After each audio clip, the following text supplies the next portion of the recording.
for everything you're doing. And I was thinking just yesterday about that, I don't know what you call it, the snake thing that President Trump does, where he talks about the snake and you let him in and, then the snake bites you and kills you. I see Planned Parenthood as that snake. Because you let them in, they got into the schools, they're after your preschoolers, they're after your kindergartners, they're definitely after your 13, 15, 16-year-old girls. I went on mom's group here in Wakefield just to let them know that their 16-year-olds might be able to have an abortion and they wouldn't know about it. And they kicked me off. And they said that they're proud that their 16-year-olds could have an abortion without them knowing about it. And I said, well, you might want to consider that they need emotional and physical support, and that's not really a great parenting style. But we have a lot of work to do because they are evil, Planned Parenthood. I want nothing to do with them. So thank you again for you guys, everything you're fighting for. And I want to go ahead and get our next speaker. Where did Catherine go? Oh, Catherine. Catherine's behind me. Welcome, Catherine.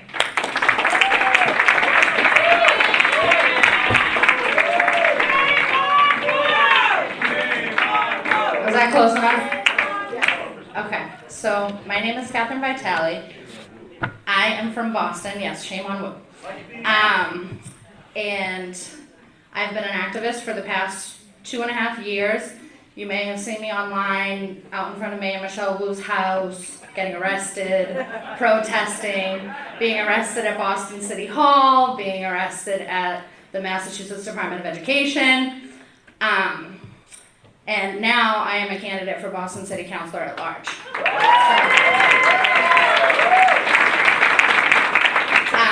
I want to start off by saying that in no way do I think that I'm smarter, stronger, braver, or more informed than anybody in this room. I didn't ask to speak here today to tell you about my experiences and hope that you'll praise me for the work that I'm doing. I'm speaking to you today in hope and in faith that you will leave here with a better understanding of what we're all up against and who our real enemies are, and in hopes that before you go to sleep tonight, you'll ask God to give you some clarity on what your role is in this fight. In 2018, my then 4-year-old son was throwing a temper tantrum because he didn't want me to cut his toenails. Myself and his father tried to hold him still so I could cut his nails, and he wouldn't stop kicking and jerking his body. His father spanked him to try to get him to stop. The spanking left some bruising on his bum. That night and the next morning, I asked him if his bum hurt, and he said no. He sat in his car seat fine and was running around and playing fine. He was in no pain. 3 days later, his daycare teacher reported his bruise to DCF, which is the Department of Children and Families, more vaguely known as Child Protective Services. For those of you who may not know, the Child Protective Service System is a multi-trillion-dollar a year child trafficking industry. They have no authority over you or your family, but they sure as hell think they do, and they will tell you they do. They may appear to be friendly, but they will twist and turn everything you say and do into whatever they want and try to prove that you're an unfit parent. They very rarely save children who are actually at risk, and very commonly remove children from loving families over very minor situations that could have likely been handled effectively without removing the child from the home. Some of us call it legal kidnapping. Removing children from their biological family was actually incentivized by Bill Clinton and pushed and promoted by Hillary via her Save the Children initiatives. Each state has its own agency, and they're paid $5,000 to $10,000 or more per child that is removed from their home and placed in an alternate permanent situation. I have networked and worked with dozens upon dozens of families who have been violated by these agencies. They will try to scare and intimidate you into cooperating with them. And if you don't, they'll remove your children. What most people don't know until it's too late is that you don't have to cooperate with them. You don't have to cooperate with them unless they have a court order or a warrant from a judge, which is extremely difficult for them to get if you're not already cooperating. As of 2020, an average of 92% of removals are found unwarranted, meaning that 92% of children who were ripped out of their homes would have been perfectly safe if they remained in the home. To spare you a million details, they came to my house that night and took my 2 children, ages 4 and 2, supporting their own allegations of abuse and neglect. It was 12 whole days before we had any contact with our children, which breaks DCF's own policy of not more than 5 days without contact after removal. For the next 5 months, while my children were in foster care, we would only see them for 1 supervised hour per week. During the 5 months, they tried their hardest to tear my family apart. They tried to get me to turn on my kid's father. They told me that it was concerning to them that I didn't consider the spanking to be abuse, and that if I would just admit that he abused his son, that I would have a better chance of getting custody of my children back. I tell you all that to tell you this. Had I been aware of my constitutional rights in 2018 the way that I am now, they never would have gotten their hands on my children. I didn't have to speak to DCF the first time they called me. I didn't have to let them in my home. I didn't have to hand over my children. We're made to believe that these systems are put in place to help us for our safety.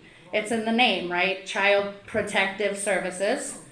Haven't we all learned in the past 3 years what it actually means when the government says they're doing something to protect us? My DCF story is not unique.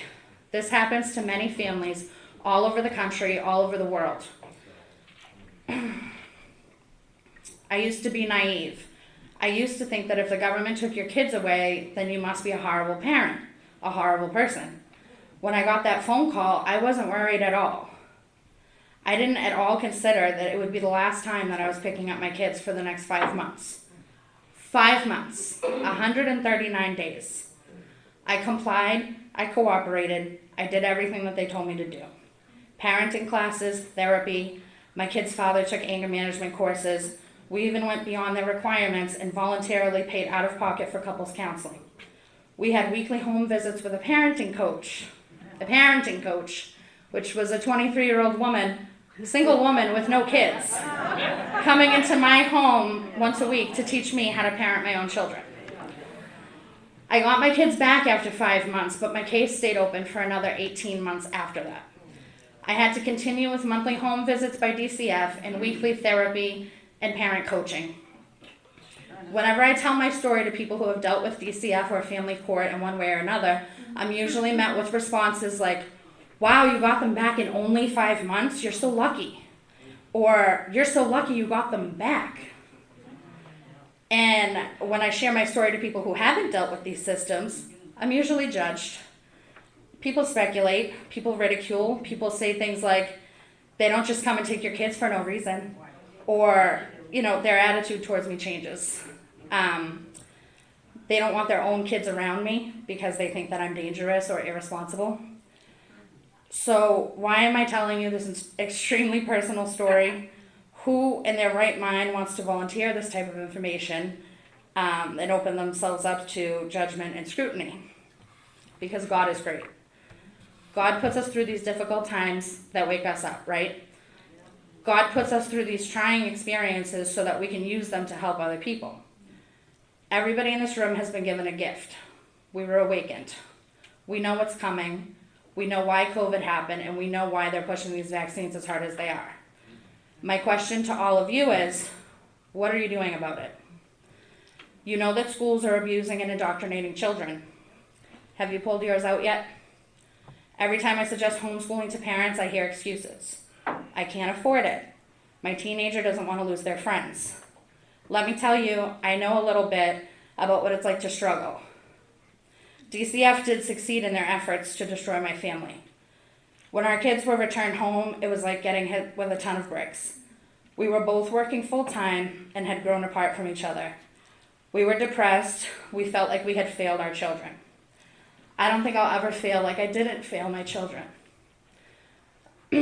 by not knowing what my rights were at that time. We blamed each other for what happened. But now our kids were home, and we had to try to adjust ourselves back to the happy family we were prior to being separated. We couldn't do it. We were broken, and we weren't strong enough to put ourselves back together. After being clean and sober for almost 3 years, my kid's father relapsed on drugs and he left us. I was forced to quit my job because I couldn't make my working schedule work with their daycare schedule, and it just wasn't the type of job that I could do without the help of a second adult in the house. Having no help, I had to give notice to my landlord and move out of my apartment and into a homeless shelter with my kids. We lived in the shelter in one of the most dangerous, crime-ridden neighborhoods in the city of Boston for 14 months. I got 2 jobs shortly after moving into the shelter. I was working 7 days a week. I was a full-time scheduling manager for a home health agency, and I worked at a local coffee shop on weekends. My son would get picked up at 6 a.m. every weekday morning for the before school program, and my daughter would be dropped off at daycare by 8 a.m. for me to be at work by 8:15. I would then pick my daughter up at 5 p.m. and pick my son up from the after-school program at 6. That's 12 hours a day that I was leaving my son with strangers, and I didn't even think twice about it because I had to work.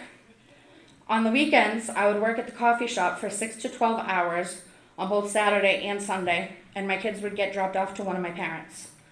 So if it was a good week, I would physically spend about 30 hours total with my kids, but only if it was a good week. This isn't natural. God gave us the most precious gift, the gift of creating life.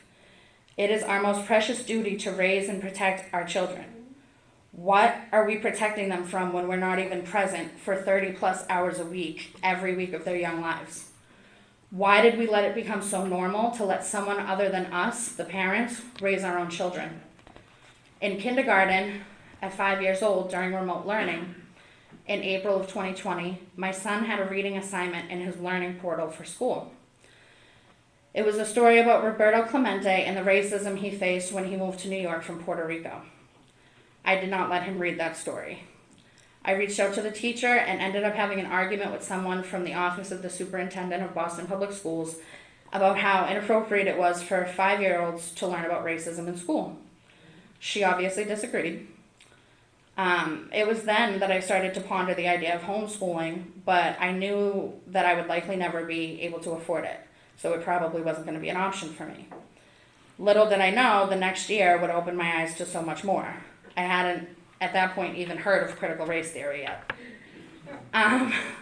When I finally moved out of the shelter and into my own apartment in January of 2021, I stopped having my son log on to remote learning, and that was the end of traditional schooling in our family. But at that point, I had already lost both of my jobs due to COVID, one because I refused to even wear a mask, and the other because my boss didn't like the political campaign that I was working on in my personal time. So she got rid of me. I'm a single parent of an 8-year-old boy and a 6-year-old girl. Their father, he's homeless. He can barely help himself, never mind help me with his kids. And guess what? In September 2022, DCF opened up a new investigation on my family. In the past 7 months, they've tried and failed to get custody of my children twice. I've had 3 lawyers so far on this case, 2 appointed and 1 private. I've fired all of them, and I'm representing myself now because no lawyer will ever fight for me as hard as I'll fight for myself. Thank you. DCF has not been successful in removing my kids this time because I know my rights now, and I'm asserting them. And don't for one second think that I'm not scared. I'm fucking horrified. When DCF came back into our lives last year, I had 2 options. One was to comply and cooperate, which would have gotten my kids removed from my custody. Or 2, assert my rights, put my trust in God, and fucking fight. Which would also possibly get my kids removed.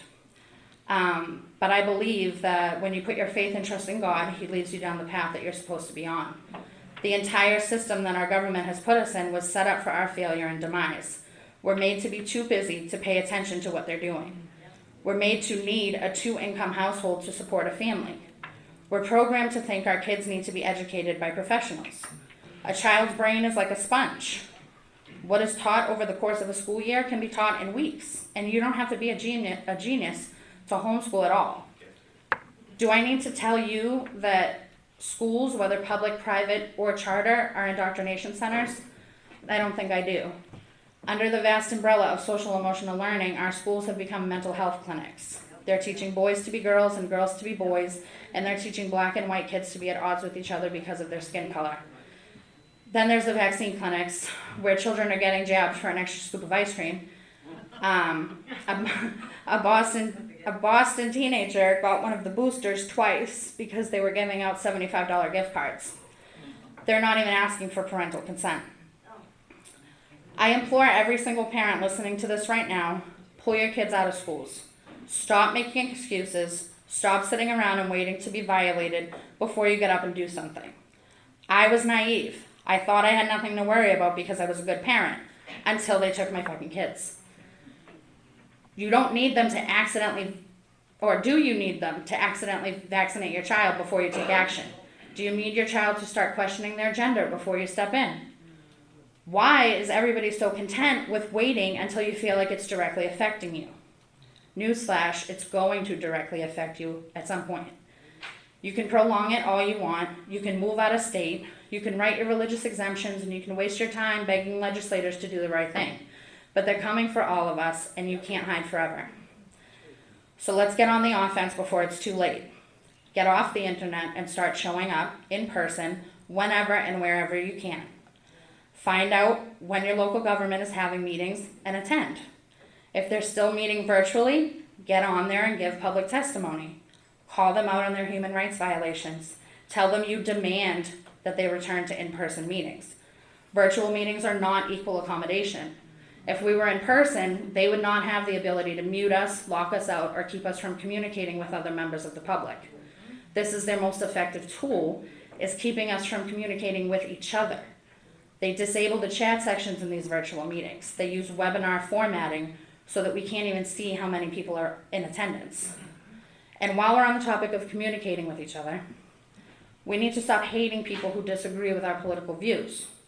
I've spent a good amount of time over the past 2 years crossing the lines and trying to build bridges between the political left and right. We have to remember that we are the 99%, all of us. There is an attack on all of us, whether some of us are aware of it or not. There has not been a single person on the left that I have spoken with that I wasn't able to find some form of common ground with. They're not all paid actors. They're people just like us. They're angry just like us, and they're scared just like us.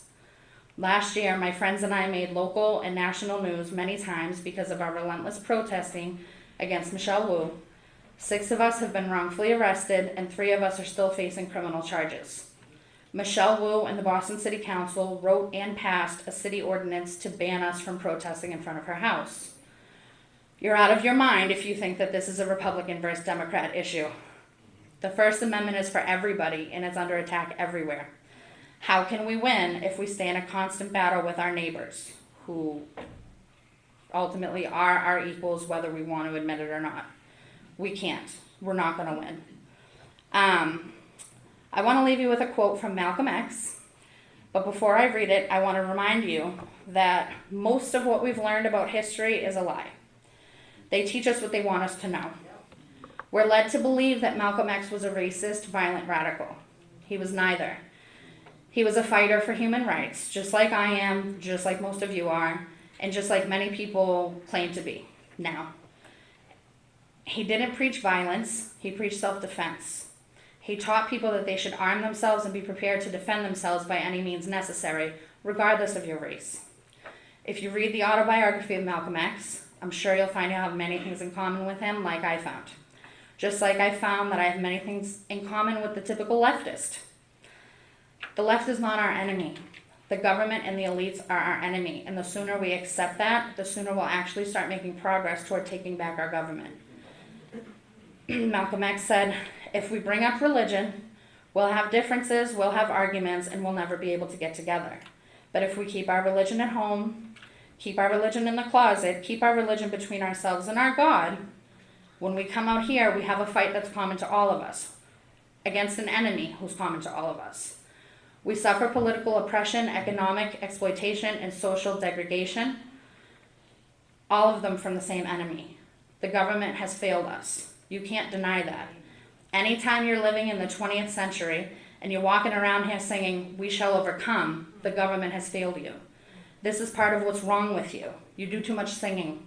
Today, it's time to stop singing and start swinging. And I also wanted to add that I'm going to leave a piece of paper on this table for anybody to write their phone number, name and phone number down over here. I have a plan to help the North End. I'm not going to announce it publicly, but if you want to be a part of it, just put your number down and I'll contact you.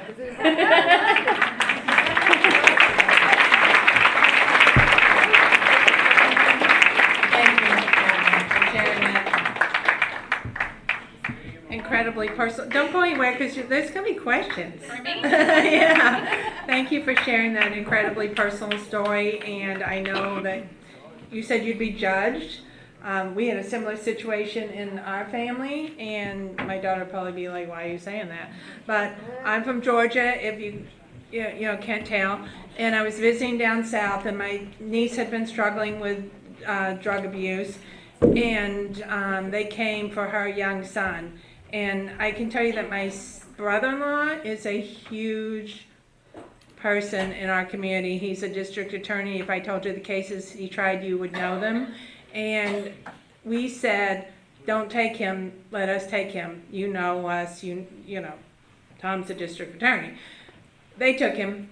They said the best we can do is we can let you meet us up at the DFS, they call it there, I think, and you can see who he's going with. So, I mean, for us, that was at least something that we could kind of see the person that he got into the car with, and it took some time to get him back. So, I empathize with that. So with that said, any questions? Can I make a comment? So one of the things that we protested and realized that even if the children are taken for a short time, right, they have a power, or they have the quote unquote authority, which of course they just give it themselves, to they can basically vaccinate your children day one of having them in their custody, right? And there's nothing, so you could have done everything right so far, right? And they literally can just, take advantage. So no matter how long the child's in the custody, right? I mean, So they can damage them for life. as soon as they take them, the first place they go is the hospital. Right. The night that they took my kids, they were at the hospital until 4 o'clock in the morning. So they get checked for any kind of abuses or whatever. They get asked all kinds of questions, and they get up to date on their vaccines. That's the first thing that happens.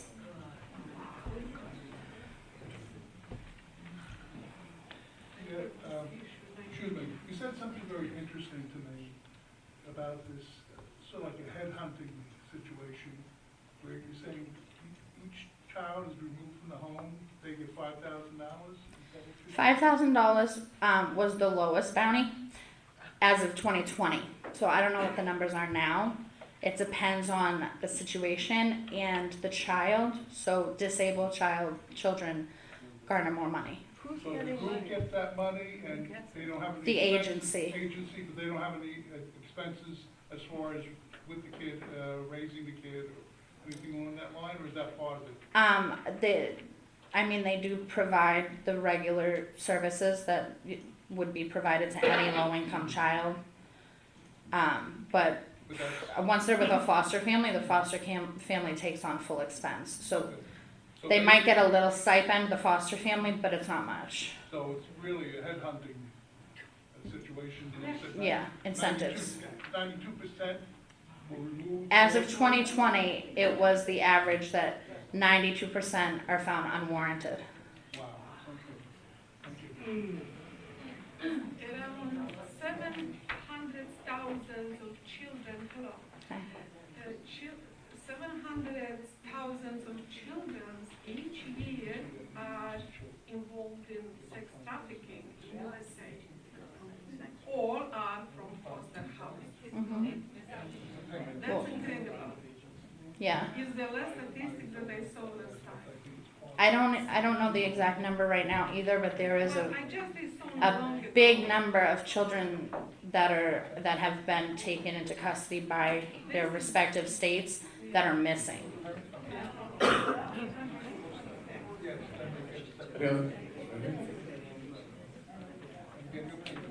Yes, I don't have a question, I have a brief comment. And I think it's close to any number of speakers here. It's a quote from Alexander Silson. The vast majority of the people that were sent to the prison camps in Gulag went willingly, docile.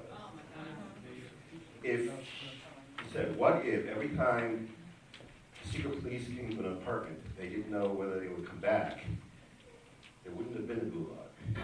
If everybody persists at every point, they won't be able to keep the system going. Good point. Those are the words of Alexander. One more question, anyone? I have a quick question, and I'm sorry, because, very poignant story, may I say, as well. You've been through hell. God bless you and your family. There's more, but we don't have time. Another time, perhaps. Clarification on the bounty situation. So, who is paying the $5,000 to whom? You said the agency. Is it meaning DCF? So yeah, it's our tax. It's the federal government is paying the federal state government pays agencies. State agencies. Yeah. Okay. So every time the state walks in and takes a kid, they get $5,000 from the federal government. Yeah. Well, no. After they've been placed into a permanent situation, then they get the money. Then they get the $5,000. Yeah, and also, if a child has been in custody, I should have included this, but if a child has been in custody for, I think it's more than 15 months in a 24-month period, so even if like they go into DCF custody and then they're back with the parents for a little while and then they take them back, if they've spent 15 months in custody within a 24-month period, then they have the legal right to put them up for adoption.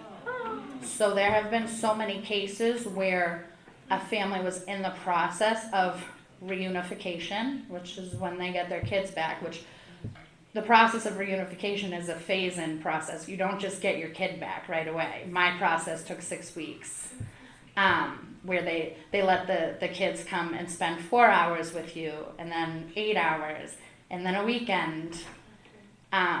So they don't just put them right back with you like they ripped them out of your home in the first place. But yeah, if they have them for more than 15 months in a 24-month period, they can legally put them up for adoption. And to so many people, they've been in the process of reunification, and then, oh, oops, we adopted them out, sorry. That's it. And Your children suffer long-term emotional or psychological problems? My son's definitely traumatized. I don't think my daughter really remembers much of it. She was only 2. But my son definitely remembers most of it. And he knows the incident that happened that caused it. So I'm sure that he feels like it was his fault. if you don't mind, I just have a quick comment, because I did actually start homeschooling my children in 2010, after the Common Core business all came in. That was like, for me, the final straw. And my kids are now 22 and 24, but I homeschooled. I joined HSLDA. When I started homeschooling, I did put, my kids were a little older, and I did put them in some cooperative stuff, and one of the women there highly recommended it. It was $10 a month, $120 a year, and they address, you have a lawyer on call, 24 hours. There's never a charge. There have been many cases where families have had DCF show up at their door and they dial HSLDA, and that thing is just stopped right there. So even if you're not homeschooling and you're looking for a place to put money, these people have been, Christians have been homeschooling for a lot. So it is a Christian-based group, but they've been doing this a long time. They've been fighting for parental rights for a long time, not just in the United States, around the world. So if you're homeschooling, spend the $10. And if you're not, and you want to donate, that's a nice place to put it. And also, It's HSLDA. It's Homeschool Legal Defense Association. they also waive the $10 for low-income Yes, families. they do, and in fact, they give sometimes courses and materials. There are families that want to support low-income families, so oftentimes they will, Waive. provide Yeah. like curriculum and other things for low-income families to help them, support them in the homeschooling process, so. Yeah. you find out where your kids were sent, and while they were there, was there any abuse So, in the foster home? So another thing that I was lucky about, because I don't think that it's lucky at all that my kids were away for 139 days. When they first got taken, I'll never know where they were for the first 2 days. I'll never be able to find that information. But the weekend after they were taken, there was a woman that used to be a teacher at the daycare that they were at that stepped up and offered to take them. So they stayed with her for like 4 or 5 days. And then the assistant director at their daycare fostered them for the rest of the 5 months. So I know that they were safe. I knew where they were. I was able to give things to her that she needed for them. I couldn't like sneak around and see them because then they would get taken from her. So we couldn't have any contact that wasn't allowed, but at least I know where they were and I could communicate with her. And then there was a week that she had gone on a vacation that she couldn't take them with her. So they did stay with strangers for a week. And you don't know? I'll never know. You'll never know. Is that the norm though, that giving them to people that, you know, like that? Well, I mean, In all cases, or if they just go to strangers? they're Right away. supposed to exhaust all options to keep the children within the biological family, especially because Trump had actually rewritten the law that, of course, I can't think of the name of it right now, but he had changed it to be so that they have to prove that they exhausted all options of keeping the child with the biological family before they get the money. And So- the House didn't overturn that? Joe Biden didn't? I don't know what the status of it is now, but I know that he changed it in 2018, but it wasn't gonna take effect until like 2021 or 2022 or something like that. And it was basically that because each state has its own separate agency, so the agencies could choose to adopt the new bill, how Trump wrote it, then in 2018, or they could wait until it was mandatory in like 2021, I think. I could be wrong with these numbers, but they could choose to adopt it now or wait until it's mandatory. But if they don't adopt it now, they have to pay a monthly fine. And that fine was like, I want to say $50,000, but I could be wrong. It was a big number that they have to pay monthly until they adopt the new bill. And I think it was like, I want to say like 94% chose to pay the fine and not adopt the new bill. So just think of how much money they're getting for those incentives if they'd rather pay a monthly fine of like $50,000. Who's the monthly fine going to? But you know. Who is it, like, The federal government, I guess, yeah. Just a comment, I once read an article about the whole, it was a long time ago, about the whole, child protection services, and I read a lot about the bounty. And actually in the article, Massachusetts was listed as one of the worst, DCF in the country. And the number of people who lost their children and were actually sent to foster homes where they were sexually abused. It was an awful article, but Massachusetts was the worst. Not surprising. Well, because all this is directed by World Economic Forum. Everything is coming from Globalist Agenda 21.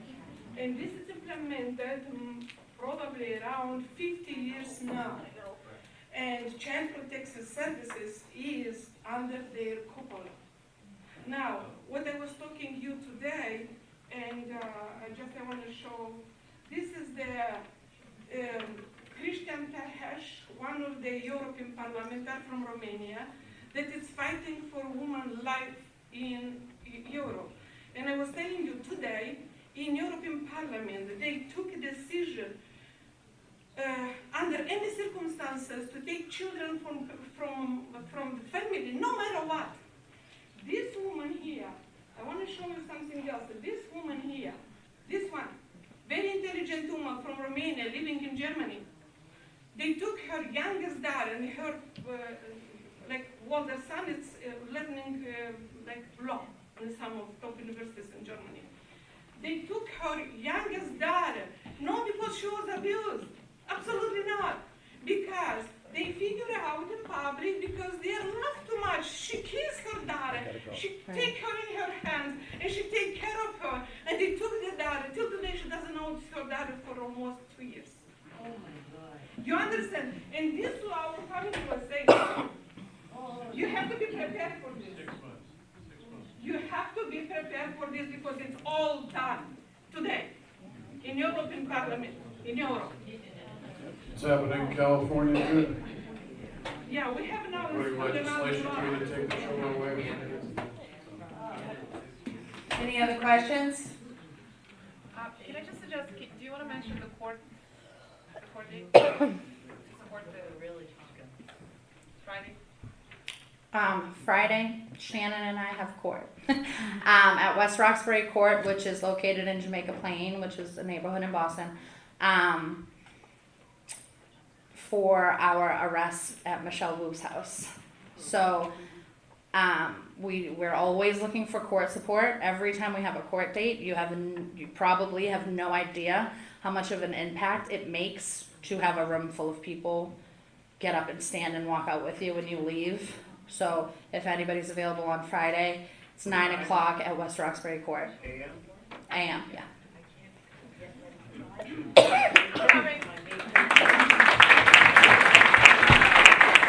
Thank you so much. What courage to educate us so that we don't find ourselves in that similar situation or your grandchildren. That's amazing. Thank you.